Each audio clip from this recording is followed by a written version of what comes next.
see the screen now? Very good, very good. Chaliye ji, let's start. Actually, students, today we are going to talk about paragraph writing and we may also start impressive writing. ठीक है जी? So let's in the first phase talk about the paragraph writing. अब what is a paragraph? अब आप इस slide को देख लें, you will understand कि मैं क्या आपको बताना चाह रहा हूँ. In front of you, you have a solar system, and at the center of a solar system you have sun, and around the sun you have planets. ठीक है जी? मैं आपसे क्वेश्चन पूछ रहा हूं, क्या all the planets are same? Are all the planets same? No. Right. All the planets have one thing in common. Although they are not same, they have one thing in common. What is that? What is the commonality among these planets? Yes, these all planets move around one sun. समझ आ रही है आपको? These all planets move around one sun. Color different है, size different है, characteristics different है, distance from the sun different है, लेकिन these all planets have one thing in common, that is they all move around the sun. ठीक है? तो actually जो ये solar system है, this is the example of a paragraph. So what is a paragraph? A paragraph is composed of a group of sentences. वहां जो मैंने कही planets, उन planets को आप समझिए, they are like sentences expressing one central idea. Expressing one central idea is like the sun. ठीक है जी? इसको अगर मैं और थोड़ा सा और क्लियर करके आपको बताऊं तो I would say a paragraph is a composition of related sentences. The sentences are related to each other. ये याद रखना. ये these are not only group of sentences, बल्कि इन sentence का आपस में एक रब्त भी है, ताल्लुक भी है. And they all deal with one topic or distinct feature of a topic. ये याद रखिएगा. आप जब भी पैराग्राफ लिखते हैं तो हम तो ये कहते हैं कि you write a paragraph on a topic. Agreed.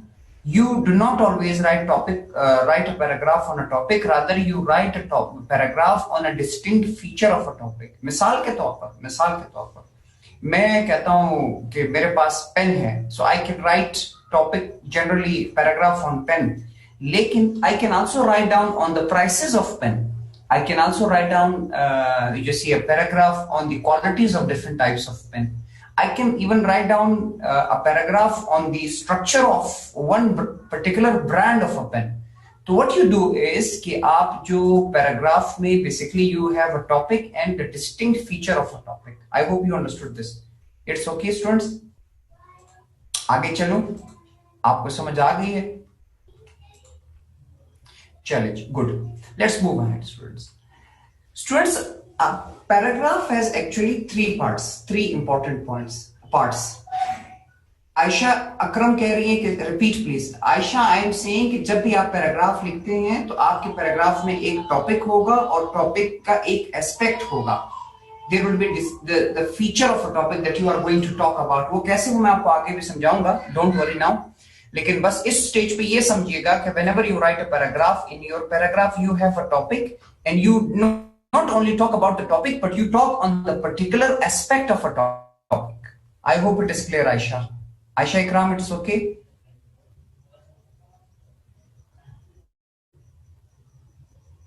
Okay.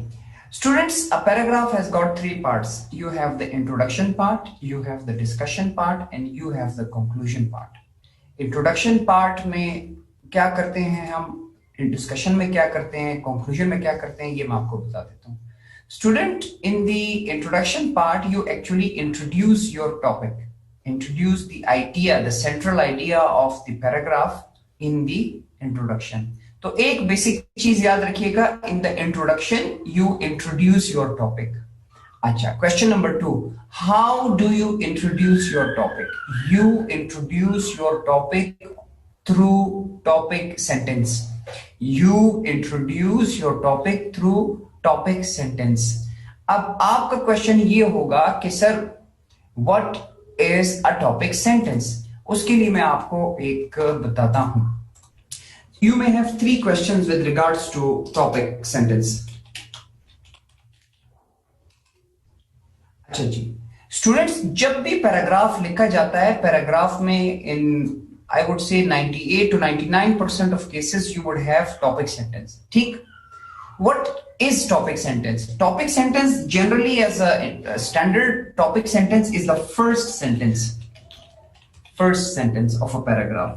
लेकिन it is not always the first sentence. कुछ types of paragraphs हैं या बाज़ औक़ात कुछ writers different तरीके से topic sentence को handle करते हैं. बाज़ औक़ात writers जो है आखिर में भी topic sentence लिख लेते हैं, बाज़ औक़ात दरमियान में भी लिख लेते हैं. लेकिन as per the standard that I am telling you, या हम उसको follow करेंगे, a safest international accepted approach वो होगा कि the first sentence of the paragraph would be topic sentence, क्योंकि मैं individual paragraph में पढ़ा रहा हूँ.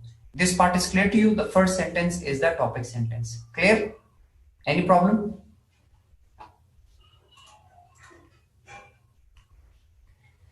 चलिए, let's move ahead. अच्छा, दूसरा क्वेश्चन आपका ये हो सकता है कि sir, what is the function of a topic sentence? What is the function of a topic sentence? So the function of a topic sentence is that it introduces the topic or the central theme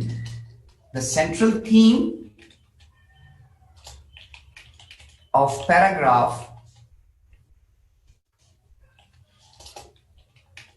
to the target audience. Target audience कोई भी हो सकती है. Target audience आपका paper checker भी हो सकता है, target audience मैं भी हो सकता हूँ, target audience कोई भी हो सकता है. तो the function of the topic sentence is कि आप topic sentence की मदद से अपने पैराग्राफ को इंट्रोड्यूस करते हैं. The third question that you may ask कि sir, how should we write? How? हमें टॉपिक सेंटेंस कैसे लिखना चाहिए? You just summarize the whole theme, idea of paragraph and write in the shape of one sentence. Students, आप topic sentence को ऐसे लिखें कि टॉपिक में आप अपने पूरे पैराग्राफ को, थीम को समराइज कर दें. तब थीम समराइज का मतलब यह है कि आप जो कुछ भी पैराग्राफ में कहना चाहते हैं उसको एक सेंटेंस की शक्ल में लिखें. तो आपके टॉपिक सेंटेंस में दो चीजें होंगी, इस चीज को याद रखिएगा. In your topic sentence there will be two things. दो चीजें होंगी. फर्स्ट, स्टूडेंट्स, आपको व्हाइट स्क्रीन नजर आ रही है कि वो ग्रीन प्रेजेंटेशन नजर आ रही है? क्योंकि here I'm typing for you as well. White screen नजर आ रही है. Okay, that's good. So topic sentence में बेसिकली दो चीजें होती हैं. You have topic plus aspect of the topic, या आप उसको कह सकते हैं remarks oblique comments on the topic. एक अफेक्टिव टॉपिक सेंटेंस में दो चीजें होती हैं. एक तो टॉपिक होता है और एक टॉपिक का पहलू होता है जिस पहलू पे आपने बात करनी होती है. आप एक टॉपिक के हर पहलू पे नहीं लिख सकते, इट इज इम्पॉसिबल. तो आप बेसिकली उस टॉपिक का एक पहलू ले लेते हैं. फॉर एग्जाम्पल मैं मिसाल देता हूं. टॉपिक है मेरा टूरिज्म, एस्पेक्ट है beneficial for the economy of Pakistan.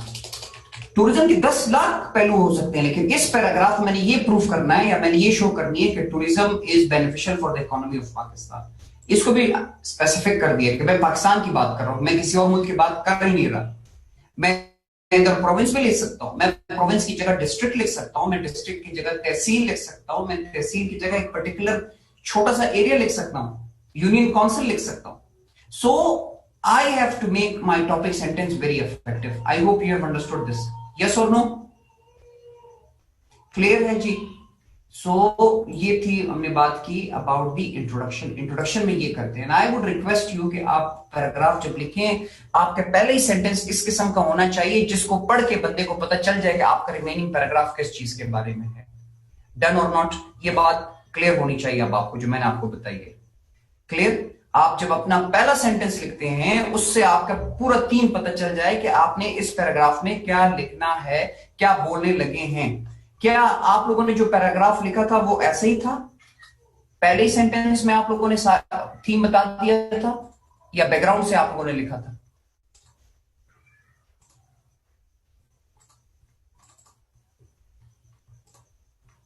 Okay good, चलिए। अच्छा, कोशिश किया करें, अब चूंकि एक इंडिविजुअल पैराग्राफ मैंने आपको दिया था तो आप बेहतर यही था कि आप डायरेक्ट टू द पॉइंट लिखते हैं। एनीवेज, मैं आपको एक छोटा सा सिंपल पैराग्राफ शो करता हूं जिससे आपको थोड़ा सा आइडिया हो जाएगा। स्टूडेंट्स, आप इस पैराग्राफ को देखिए, ये पहला सेंटेंस है। सॉरी, इसको थोड़ा सा क्लियर करके, ये मैं आपको थोड़ा सा क्लियर करके बताता हूं। ये सेंटेंस जरा देखिए, इसको जरा देखिए। There are 3 reasons why Canada is one of the best countries in the world। अगर मैं आपसे ये पूछूं कि आप रिमेनिंग पैराग्राफ ना पढ़ें और आपके सामने पहला वाला सेंटेंस ये आ जाए, क्या आप ये प्रिडिक्ट कर सकते हैं कि इसके बाद इस बंदे ने क्या बताना है? क्या बताने लगा ये? What is he going to do? Tell me. 3 reasons to do what? To do what, क्या करने के लिए?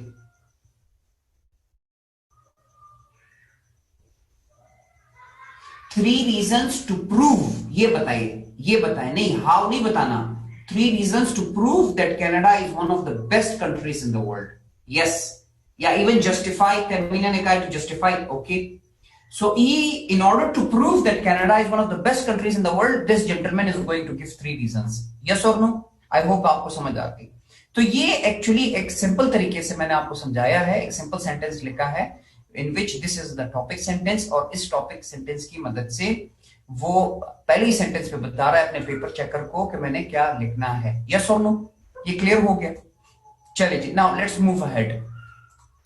अब हम चलते हैं towards the second part of the paragraph. लिखें आप इसको अपने रजिस्टर में, लिखिए the second part is the discussion part. अब डिस्कशन पार्ट क्या है? डिस्कशन पार्ट बेसिकली जो आपका टॉपिक है, जो आपने पहले ही सेंटेंस में बता दिया। Topic sentence is like commitment students. Topic sentence is like your commitment और your promise with the paper checker के मैंने ये प्रॉमिस किया, अब इसको मैंने फुलफिल करना है।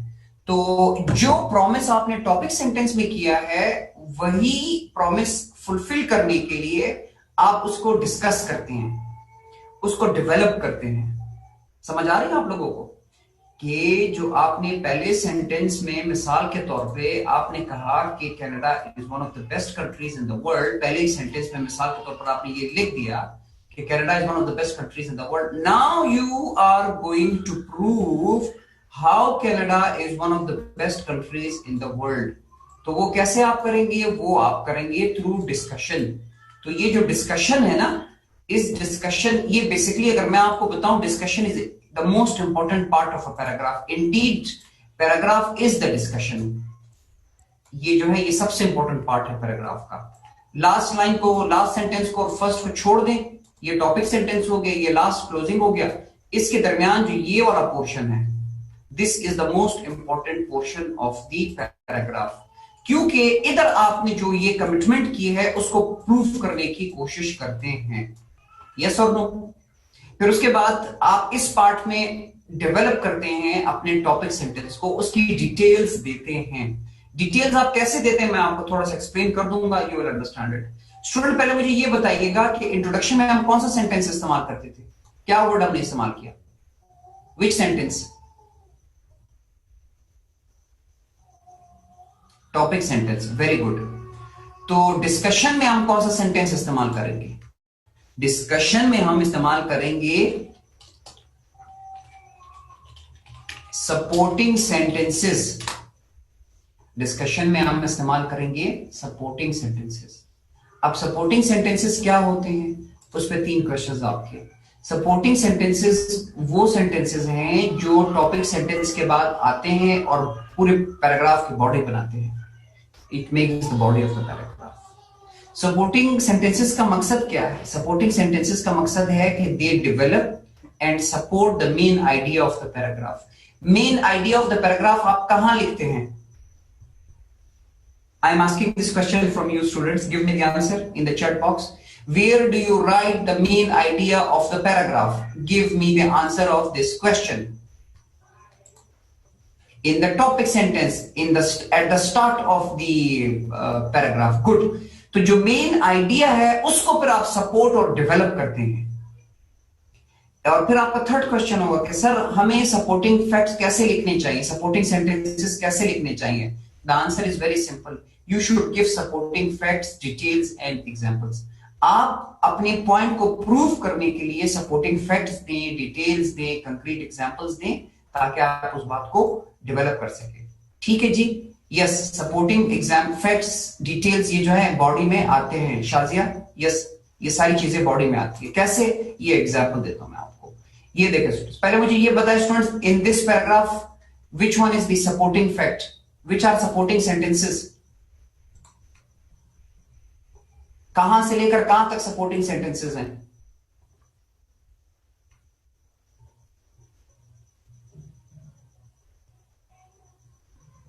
Supporting sentences, supporting sentences.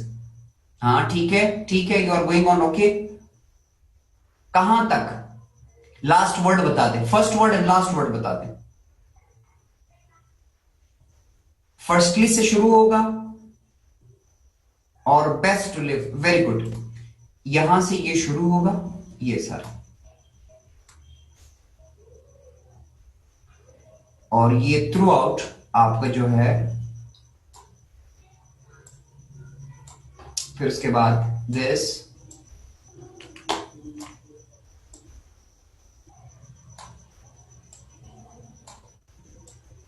ये सारे सेंटेंसेस जो हैं ये आपके हो गए सपोर्टिंग सेंटेंसेस। अब मैं आपको थोड़ा सा इसको और क्लियर करके बताऊंगा, you will understand the concept. Students थोड़ा गौर कीजिएगा, थोड़ा सा गौर कीजिएगा। ये है बेसिकली यहां से लेकर यहां तक ये सपोर्टिंग सेंटेंसेस हैं। मैं आपसे क्वेश्चन नंबर 1 पूछ रहा हूं, गौर से देख के मुझे बताइएगा। First, Canada has an excellent health care system. ये सेंटेंस क्या कर रहा है? What is this sentence doing? What is its function?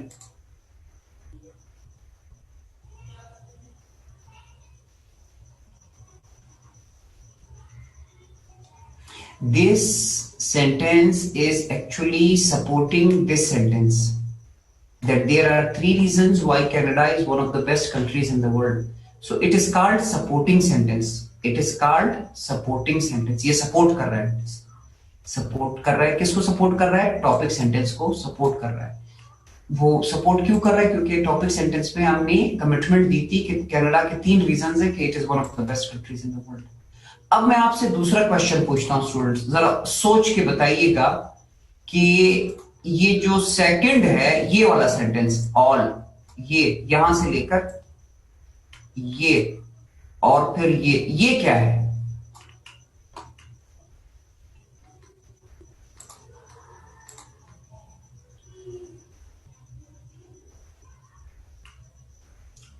Fact they रहा है, रीजन दे रहा है, एग्जाम्पल दे रहा है, सब्सटेंशिएशन कर रहा है, डेटा दे रहा है, proof of earlier sentence. Correct, आप इसको जो भी नाम दे, very good, I like it. Now this sentence is developing this sentence and this sentence in return is supporting this sentence. तो आपको लिंक नजर आ रहा है? आर यू अंडरस्टैंडिंग कि how systematically that has been written? First, the gentleman said that first Canada has an excellent healthcare system, which means he is supporting the topic sentence. Topic sentence क्या था? कि there are 3 reasons why Canada is one of the best countries in the world. फिर उसी को expand कर रहा है, explain कर रहा है, example उसको develop कर रहा है कि कैसे excellent healthcare system, उसको बता रहा है। इस वजह से excellent healthcare system है क्योंकि Canadians have access to medical services at reasonable price. I hope you understood this system, this logic. Now I will go in the natural flow. Natural flow पे अब ये एक आपके पास सेंटेंस आ गया। This second, Canada has a high standard of education. What is this doing? आप बताएं, what is this sentence doing? This is the second fact, and it is the second fact which is supporting the topic sentence. Very good, very good, very good.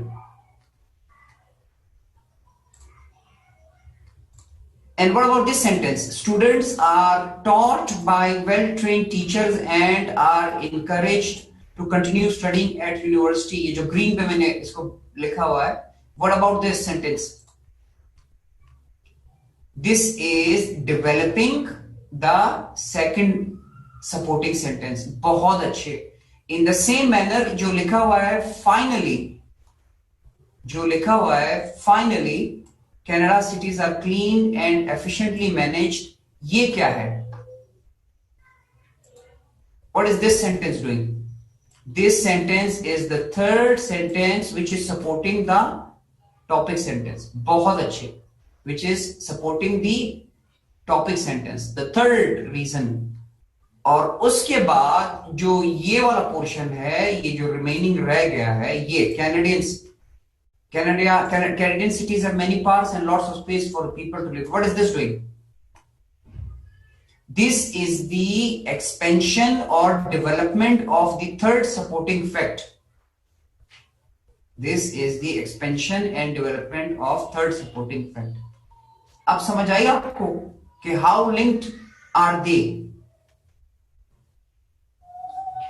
Okay, ji. So this is how a paragraph is written in a very well manner. Actually, now the third part of a paragraph is the conclusion.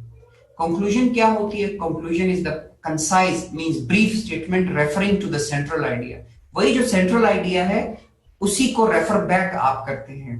And this part completes the paragraph by repeating the same point of introduction. वो जो शुरू में आपने बात की थी उसी point को आप दोबारा रिपीट करते हैं इन डिफरेंट वर्ड्स. तो फिर मैं आपसे एक सवाल पूछूंगा just to fix things in your mind. Introduction में कौन सा सेंटेंस आता है? इंट्रोडक्शन में कौन सा सेंटेंस आता है? कौन सा नाम हमने इस्तेमाल किया? Topic sentence. डिस्कशन में कौन से सेंटेंसेस आते हैं? Supporting sentences. Very good. Conclusion में कौन सा सेंटेंस आना चाहिए?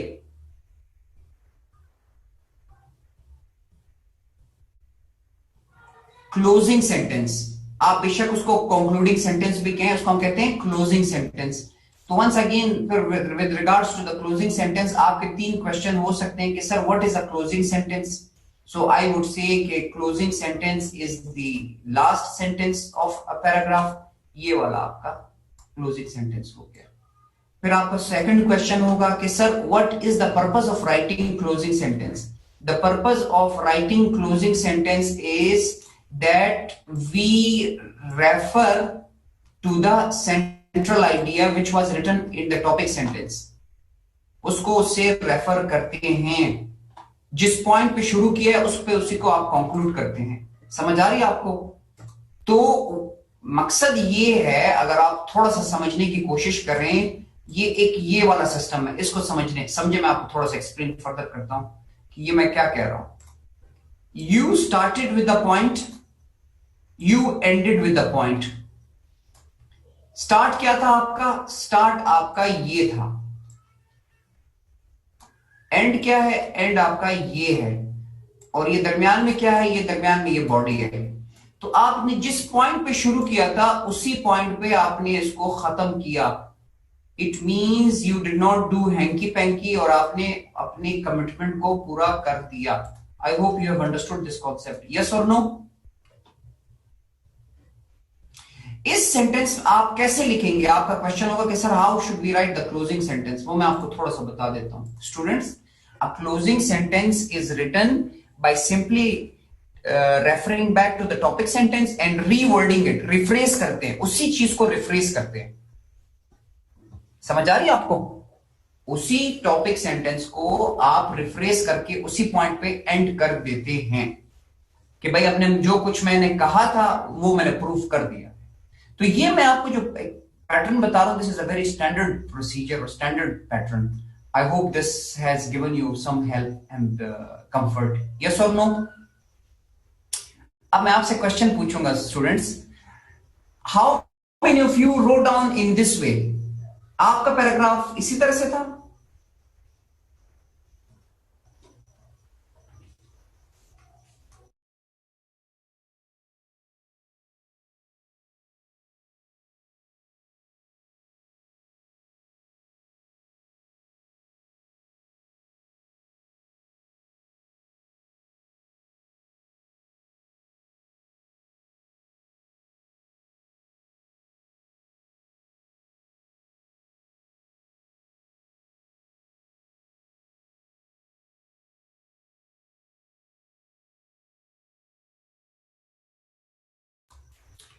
ओके जी स्टूडेंट्स, गुड। अब एटलीस्ट आपको मैंने अब एक कॉन्सेप्ट दे दिया, और अब अगर आप इस तरीके से नेक्स्ट टाइम लिखेंगे so that would be very, I would से, systematic and linked and planned और ऑर्गेनाइज्ड। एक और क्वेश्चन आपसे पूछना चाहूंगा। मैंने आपको जो 15 मिनट दिए, तो मैंने आपसे कहा कि आप एक टॉपिक पे पैराग्राफ लिखिए। मुझे प्लीज बताइएगा ऑनेस्टली, ऑनेस्टली मुझे बताइएगा, did you plan on a piece of paper कि आपने क्या लिखना है और कौन सा सेंटेंस पहले आएगा, कौन सा सेंटेंस बाद में आएगा, कौन सा सेंटेंस आखिर में आएगा? Did you plan? Tell me honestly.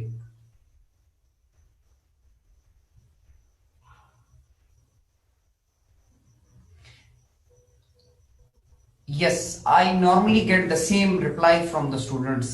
I normally get the same reply from the students, जिसमें हमारे स्टूडेंट्स कहते हैं कि बस रैंडमली स्टार्ट किया, कोई प्लानिंग नहीं की थी, या कुछ अक्सर बेशतर कह देते हैं, कुछ स्टूडेंट्स कहते हैं कि सर माइंड में प्लान किया था।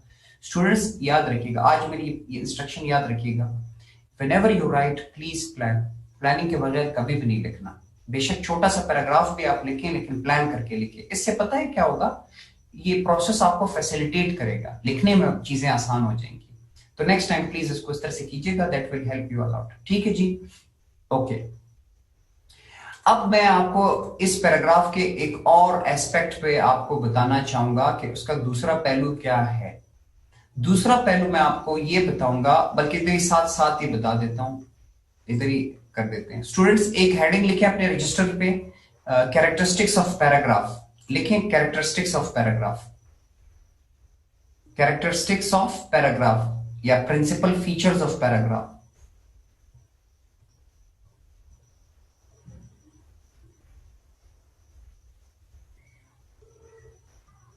प्रिंसिपल फीचर्स ऑफ पैराग्राफ या कैरेक्टरिस्टिक्स ऑफ पैराग्राफ।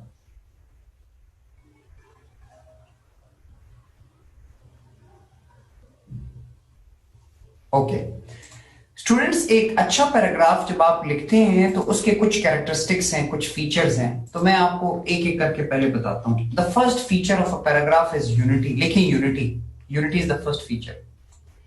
अब यूनिटी है क्या, और सुनते भी रहे और समझते भी रहे। Unity means that the paragraph is dealing with only and only one central idea. Unity means that paragraph is dealing with only and only one central idea. Students, अगर आपके पैराग्राफ में एक से ज्यादा सेंट्रल आइडिया हो, उसको हम paragraph नहीं कह सकते। पैराग्राफ के लिए लाजिम है, ये इंपॉर्टेंट है कि your paragraph is only dealing with one idea. Is this okay? अब मैं आपसे क्वेश्चन पूछूंगा और आपका आंसर तकरीबन यस ही होना चाहिए और होगा। Your paragraph dealt with only and only one topic sentence, one central idea. Okay, very good, yes. So this is the basic benchmark, जिसके बगैर आप पैराग्राफ को पैराग्राफ नहीं कह सकते। The second principal feature of a paragraph is called coherence.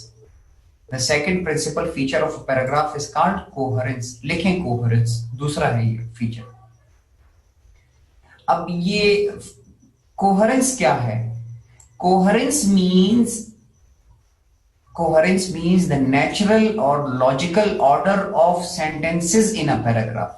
Natural or logical order of sentences in paragraph. Paragraph में जो sentences लिखते हैं ना, वो भी आप एक नेचुरल और लॉजिकल ऑर्डर से लिखते हैं। और मुझे यकीन है आपने जो सेंटेंसेस लिखे हैं, आपने तो जस्ट नेचुरल फ्लो में लिखे होंगे, क्योंकि आपने प्लानिंग नहीं की थी। बस जो सेंटेंस पहले आपके माइंड में आया आपने वो लिख लिया, फिर दूसरा और फिर तीसरा। याद रखिएगा जी स्टूडेंट्स कि you need to write sentences in a natural order और लॉजिकल ऑर्डर। मैं एक मिसाल देता हूं स्टूडेंट्स। अगर मैंने एक पैराग्राफ लिखना है on the importance of economy for a nation, on the importance of economy for a nation's survival, तो मुझे सेंटेंसेस किस ऑर्डर में लिखने चाहिए? देखिए मेरा टॉपिक है इंपॉर्टेंस ऑफ इकोनॉमी, तो मैं क्या करूंगा, नेचुरली एंड लॉजिकली ऑर्डर ये आना चाहिए कि जो द मोस्ट इंपॉर्टेंट रीजन है वो मैं शुरू में लिख लूं, फिर लेस इंपॉर्टेंट आइडिया जो है वो मैं दरमियान में लिखूं,